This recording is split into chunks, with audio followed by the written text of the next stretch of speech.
Let's be real. The culture is obsessed with making us want to fit in.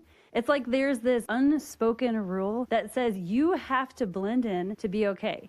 But here's the thing. God didn't design you to fit in. He called you to stand out. Most teens today are compromising what they believe just to keep the peace or keep their friends. But honestly, compromising is a trap. Today, we are joined by Kayleigh, Rosie, and Sadie. We're looking at the life of Daniel. He was a teenager just like you, living in a place that tried to strip him away from his identity. But he made one decision that changed everything.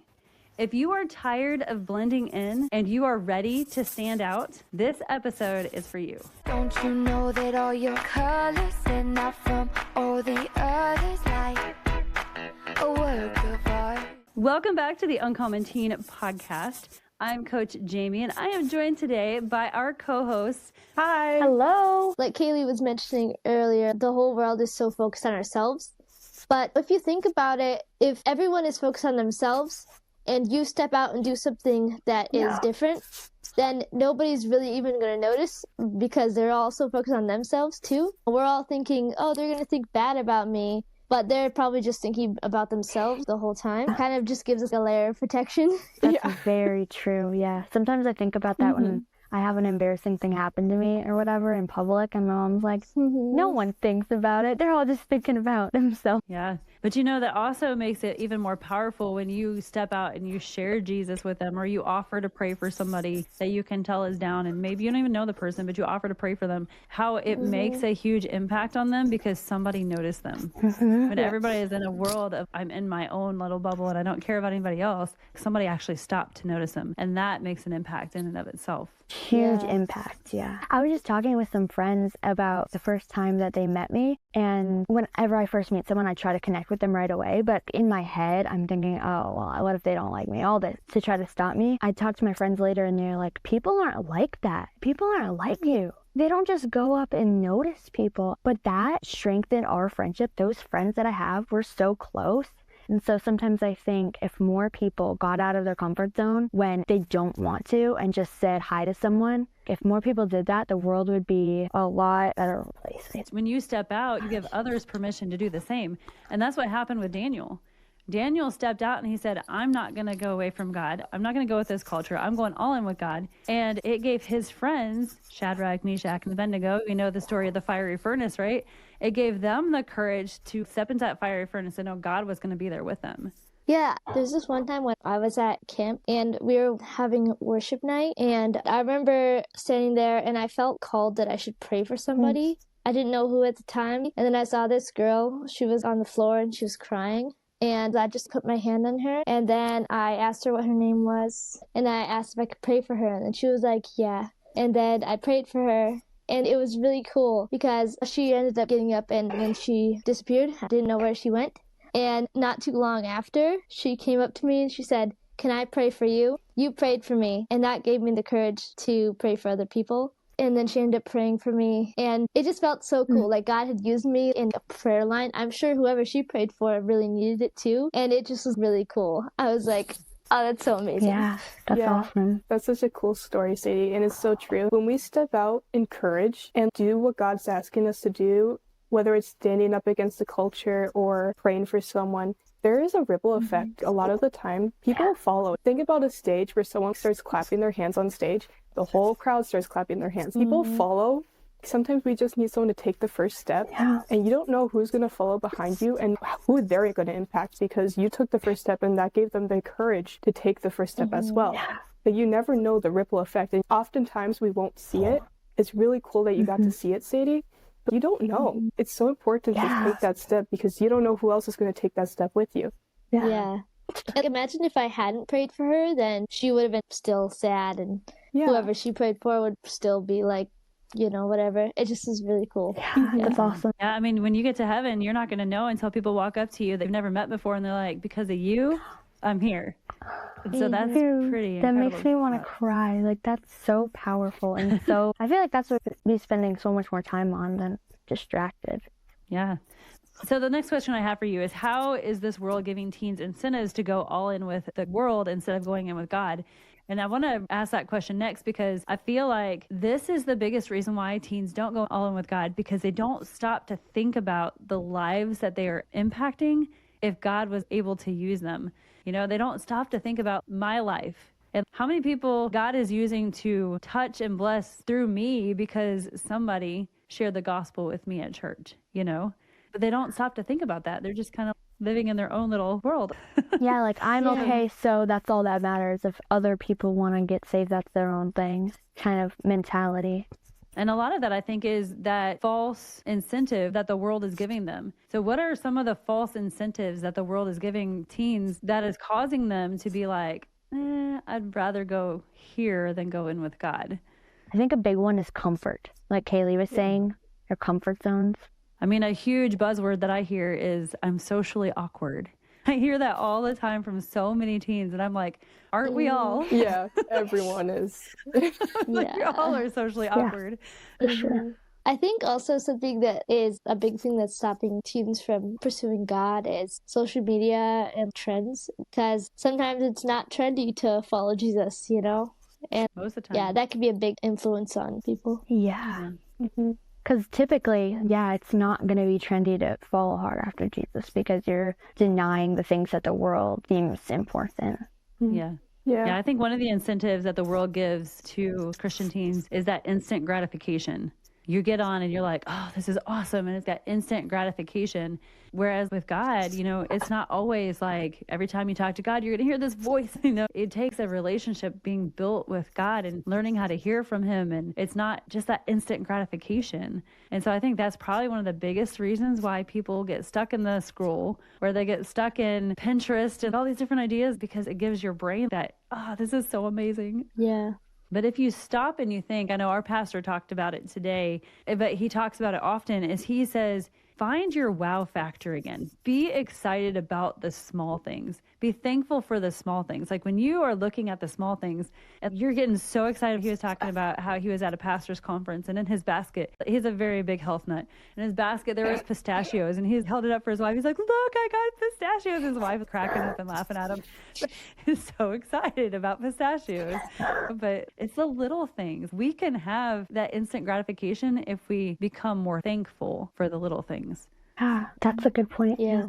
I feel like it obviously all comes back to your time with God. So I know when I'm spending time with him a lot and I'm talking to him throughout my day, I see the little things a lot, like the flowers outside, a butterfly, how pretty the tree looks. Like the little things are even the little joys of, oh, the food tastes amazing. Little things, my eyes, I feel like the Spirit almost lets me see more of, because I'm not on my phone scrolling as I'm walking. I'm spending time with God, I'm seeing more, and I enjoy more things. Like the more things he created for us to enjoy, I see more when I'm not scrolling on my phone, because obviously you don't see anything but your phone when you're doing that. It's more eye-opening. Yeah, absolutely. Yeah, I love spending my morning time with God at the park. And anytime I get a chance to, I love to run. And that's when I feel like God talks to me the most, because my brain shuts off. I love it, but it's the same thing. You notice all the different kinds of birds and the sounds that you hear that you don't normally stop to think about. And so I agree. But yeah, that's so good. So why do you think it's easy to give in to that peer pressure? I think it's because it's everywhere. Pretty much wherever you look, it's do this thing, follow this trend. You know, it kind of just seems to be flooding everything, and it's hard to escape it. Yeah, it's really hard to escape it. You have to fight so much harder to follow Jesus. It's so much more of a battle. It's like, picture a river current. The current is going towards the world and social media and all the things. To fight back, like paddle upstream, swim upstream, it's really hard, and you can get super exhausted if you don't have strong support in a church or a Christian community praying for you, or if you're not strong in your walk with God, like personally. And so, yeah, that would be a big reason, I think. Yeah, it is everywhere, and it's hard to fight against. We have to fight our flesh. Yeah. And our flesh wants what the world wants. And fighting against that can get really hard. I feel like sometimes I just get tired too. Like I'm just tired of, it sounds so bad, but of doing what's right. Like just want to do what I want to do. And no, that's not right. Obviously that's not right. But it just gets tiring sometimes, fighting against it all the time. And it's everywhere. Your phone, when you go out, it's everywhere. You're always seeing it. I feel like it can get really tiring to try to always fight. Yeah, it is a spiritual battle. Yeah, and I like what Rosie said, having that community, having a good church to go to is very important. Or even like the SOAR community, the SOAR collective, it's such a good place to go to. Ladies, if you don't know what the SOAR collective is, you need to check it out because this is pretty awesome. Every one of these ladies that's on here with me today are a part of that. And I got to see them grow and get to see their walks with God. And it's just so fun how they're so encouraging and so uplifting. And that's the biggest reason I created that, because you need that community of like-minded people coming beside you and lifting you up in prayer and encouraging you, because this world is, that pull is so strong, like Kayleigh was saying. Yeah. And if you don't have a good community, sometimes we have to step away from our community if it's not actually godly and life-giving. And we often have to take that hard first step to find our people, the people God has for us out there. And it's so important that we do that. And if you don't have any community, I recommend stepping out, do something different, go to a Bible study, do something different to meet good people. Like God just started bringing me my people not too long ago. And it's really important to have those people, because you're not going through life alone. You can bring things to them. You can walk through things with them, and they're going to build you up. They're going to encourage you. And then you're not fighting by yourself. And if you go into a war with thousands and thousands of people against you, do you think going by yourself is going to be the best idea? You're going to need people beside you to fight with you, and you can fight for them as well. It's so important because that's the way God created us. Yeah. And I do want to say this too. If you don't have that community right now and you feel like you're alone, you're not alone, because you have God on your side. And so just keep your eyes on him, keep focusing on him, and he will bring those people to you. So I do want to say that too. For sure. That's how I feel like I started in a new season. I learned how to make God my best friend. And it wasn't until that he brought actually my sisters as my friends first. And then after building my relationship with them, I have found more people. He's been bringing me people. First, I had to focus on him. And then he showed me who was already there with me. And then on top of that, he's bringing me more friends. But it was me and God, and he brought me through it and gave me so many good people when I learned to focus on him first. That's so good. So today at my church's Sunday school, about like it being a spiritual battle to fight against peer pressure, we were talking, it was Ephesians 3:14-21. So it's a prayer for spiritual strength. And what I saw was so cool. Just one takeaway that I got was that the same power that raised Jesus from the dead works in us spiritually to give us strength and help us fight temptations and become more like Christ. And so that power is yours if you're a believer. And that's so amazing, because the same power that like did all the miracles and continues to do so many miracles and so many amazing things lives in us to help fight the peer pressure. Absolutely. Yeah, it's amazing because we're never standing alone. Let's go back to fighting against peer pressure.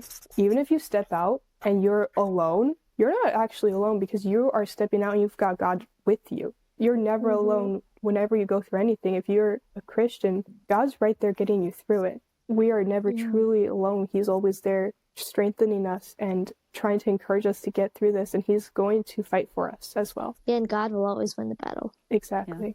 He's already won it. Yeah, Absolutely. So making this decision to go all in with God during your teenage years, how do you think this is going to affect the rest of your life? Changes everything. Look at Daniel, and when Daniel faced the lion's den, he was an old man. But he wasn't afraid to go because he chose to trust God when he was a teenager.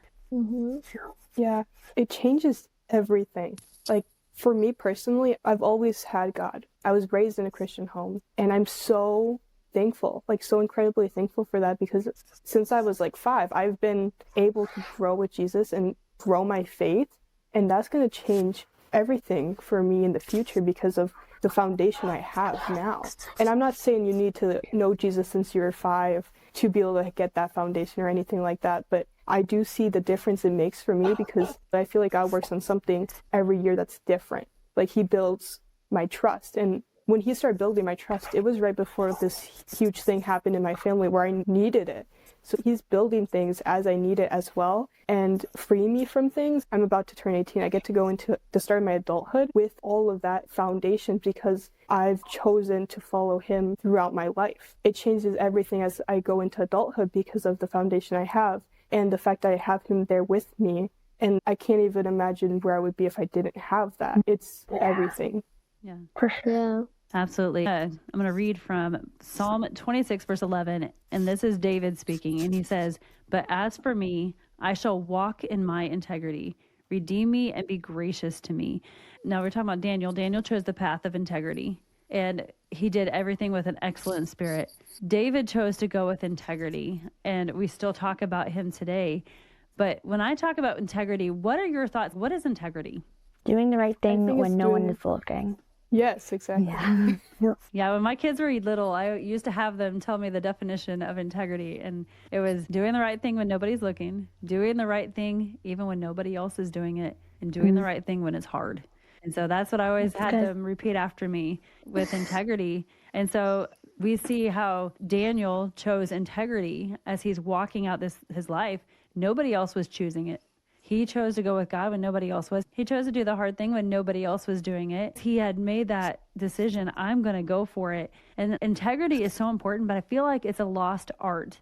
I feel like, when people say they're going to do something like, "Hey, Rosie, let's go out and have coffee," it's like you almost expect it's probably not going to happen because we say it just because it makes us feel better. I don't know. But integrity and actually following through with what we say and doing what is right. And I'm not going to tell you that I'm going out for coffee with you if I don't ever intend on going to coffee with you. And so having that integrity today, do you feel like integrity is a lost art? Is something that's really hard to find? Yeah, definitely. Yeah, it is. I think it's so interesting from my perspective. Like when you're at youth group, for example, and you're hearing God's word and you're hearing the things like direction or whatever, and you can go from that setting where everyone's worshiping God to the next day where you're having a conversation with someone, and it's like you were hearing that yesterday and this is how you're responding in this situation, completely different. And it's hard to think, like, are you all in when you can show up like this in this setting and then show up like this in a different setting? Yeah. It's like living a double life almost. Yeah, exactly. Yeah. And it's not to say that we'll never mess up, because we're going to mess up. We're humans, but just making that a priority in our lives to, do I want to walk in integrity? Do I want to do the things that are right, even if nobody else is doing it? So for the girls who are listening to this podcast, why would you encourage them to go ahead now and make a stand for Jesus? Because he is going to change your life, and if you start now, you're going to see him working through your whole teen years, your whole young adult life, and for the rest of your life, and it's going to be amazing. Yeah. Yeah. And think about all the people that you could change their lives too, not just your own. If you follow through and listen to the Holy Spirit and follow God's will for your life, like, you could change lives. Yeah. I'd definitely say start now. It's so important. Like Rosie said, you can walk through all the rest of your life if you start now with God. And I know there are things in my life where I have looked back and be like, oh, I wish that back then I was living the way in this area that I'm living now, because there's so much opportunities that I missed because I wasn't standing up and doing what I knew I was supposed to be doing. And God redeems, obviously. I don't want it to be taken that way, but it's so much better to live with him, period. Like, it's going to be better. And it's starting out. There's no better time to start. There's not going to be a perfect time to start. It's just start now. Just take a step in faith now, and you're going to see in the future and look back and be like, oh, thank God I took that step when I did, because look at all the things that he's done since then for me. Like, all the people that I've been able to reach, all the things that he's worked on me and changed my life because of it. And it's just so important. It's not something that you want to put aside. Yeah. And I will say, too, going back to kind of what I was talking about earlier, how when you look to the worldly things, it won't satisfy you. The only person that will satisfy you is Jesus, so don't wait. Yeah. Yeah, there's a God-sized hole in everyone's heart. Yeah. And even though we try to shove everything else, all the worldly things into it, the only thing that will really fill it is God. Mm-hmm. And he's the only thing that will make us feel whole. Yeah. And you won't necessarily realize that until you step in a relationship with God. Everything else is a counterfeit, and it gives you that small high, but then in the end you're feeling lonely, depressed, empty, anxious, and it doesn't work because it's not meant to be there. The things of this world is a counterfeit to the things of God and his world. So it's not going to satisfy you. It's not actually going to fill you. It's not going to make you feel good in the long run, because it's not what was actually meant to fill you. Yeah. So true. And for So true. somebody who gave their life to the Lord when I was 17 years old, I've lived life without God. I lived for 17 years of my life without God. And I have lived life since then with God. And I will tell you, I never want to go back. Never. It's not worth it. It's so worth it to make that stand and say, you know what? I'm going all in with God. It's so worth it. My life is so much more fulfilling now since I've made that decision. All the things of the world, I mean, yeah, we didn't have social media and stuff like that back then, but we had other things that were pulling for our attention and pulling for our time. And boys, they're still boys. And all these things that try to distract us. And I'll tell you, when I made that decision to go on with God, it changed my life.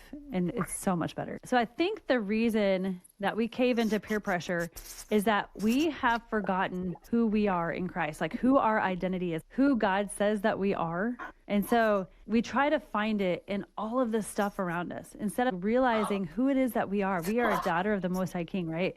Instead of taking time to really focus on that, we've kind of lost that with that mentality of wanting to blend in and with that mentality of like all these things that are just vying for our attention. And so it's easy to lose who it is that we are. So how do you think God actually sees us versus the way that we see ourselves? I definitely think that having a proper understanding of who you are in God's sight changes everything. I was having a conversation about this with a friend this week, because if you put your identity in, like Jamie was saying, like boys or social media or whatever it is, going with peer pressure, then if that changes, if people's opinion of you changes or a boy's opinion of you changes, then you get in your head all these things that aren't true.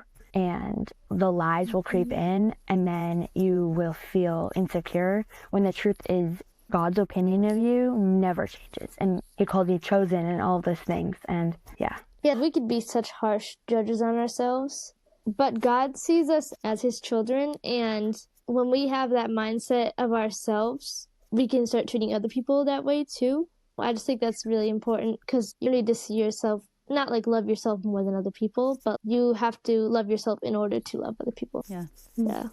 What are some words that you think God would use to describe you? I love that question. Valuable, beautiful, important, Loved, treasured, called, created Born for again. a purpose, born again. forgiven. Yeah. Yep. I mean, He calls us the salt and the light. He calls us His daughter. He calls us fearfully and wonderfully made. His masterpiece. His masterpiece. Yeah. Exactly. Like, this is who God sees us as. And so many times we can look at all our flaws, but God, this is how He would describe us. He wouldn't describe us by our flaws or what we perceive as flaws. He would describe us as this amazing masterpiece that He gets to invite into His family, to be a part of His life, to have a relationship with Him. That's who He calls us to be. And so when you start seeing yourself the way that God sees you, the world's incentives start to lose their power. And we were kind of talking about this earlier. Like, when you sit back and you think about how amazing God is and like all the things that He's doing in and through you, the pull on this world isn't so strong anymore. And so Daniel knew he was a servant of the Most High God, and that changed everything for him. And so this week, I want you to pick 3 things that God says about you, and I want you to write them as I am statements. I want you to write them down. So I am beautiful. I am loved. I am treasured. I am special. I am beautifully and wonderfully made. I don't know. And I want you to write them down, maybe on your bathroom mirror with a dry erase marker, or just put them on a Post-it note in front of you. I know Kayleigh was really big on putting things on her wall or in her bedroom. Put them in front of you where you can see them, to remind yourself who it is that God says you are, how He describes you. And then purposely decide, just like Daniel, that you are not going to defile your heart with what the culture is selling you. That you're going to go all in with Jesus. All right, so ladies, no matter where you are, I want you to repeat after me. And I want you to really mean this with all your heart. And the reason I have you do this is because these are some of the things that God says about you. I want you to really think about it. I don't want you to just to repeat it or just ignore it. I want you to actually repeat it and mean it. I am beautiful. I am valuable. My beauty and my value, they don't change. Even if someone fails to see how incredible God made me.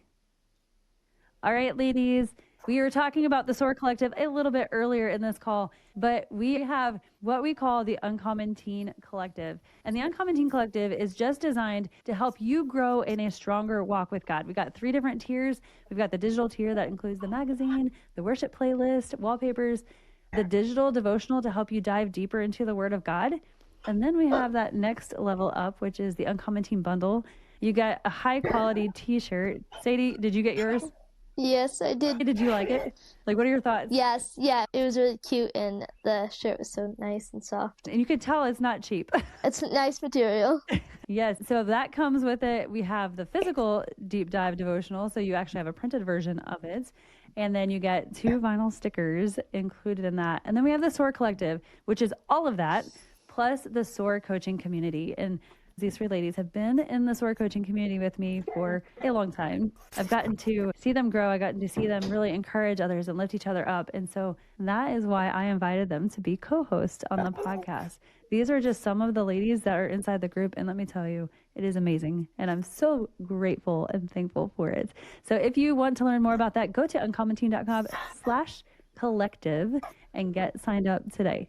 Ladies, remember that you are loved by God. When he looks at you with just so much awe and so much love in his eyes because he just loves you. I hope you have an amazing rest of your week. Remember to stay uncommon.